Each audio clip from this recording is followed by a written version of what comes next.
na. Apple. Hindi na ako bibili kasi dito. So pick, you pick, you buy. You pick, you pay.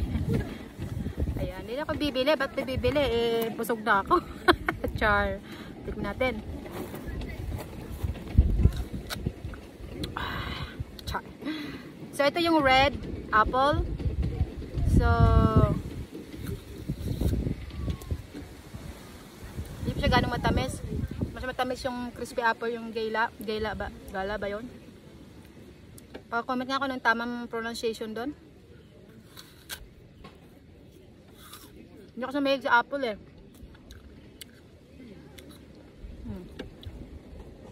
Ito lang yan sa apple anise. So apple season na ngayon. Apple.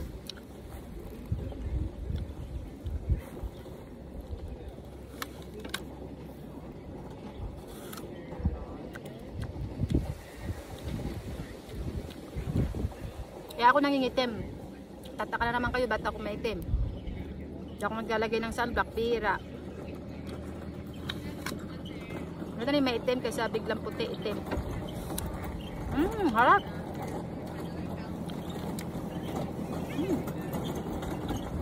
Habang tumatagal pala siya, sumasarap. Ano, bibili. Dug na ako eh.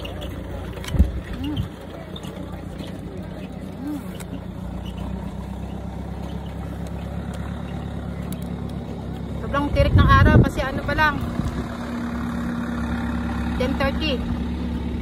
Kaya pupunta kayo dito. May sunblock kayo, magdala ng umbrella. May ganito ako eh. Para hindi kayo mainitan.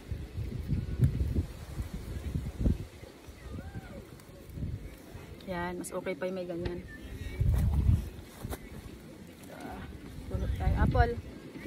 Ah, yung laki! Ang laki guys. Kasi mahirap pag na-sunburn tayo, kailangan may protection tayo sa skin. Magdala kayo ng sombrero, anything na pang cover. Tanan nyo oh. Para ng lechon yung kulay ko. Isang oras ang babad sa init. Never na. Ayan, ang ganda guys.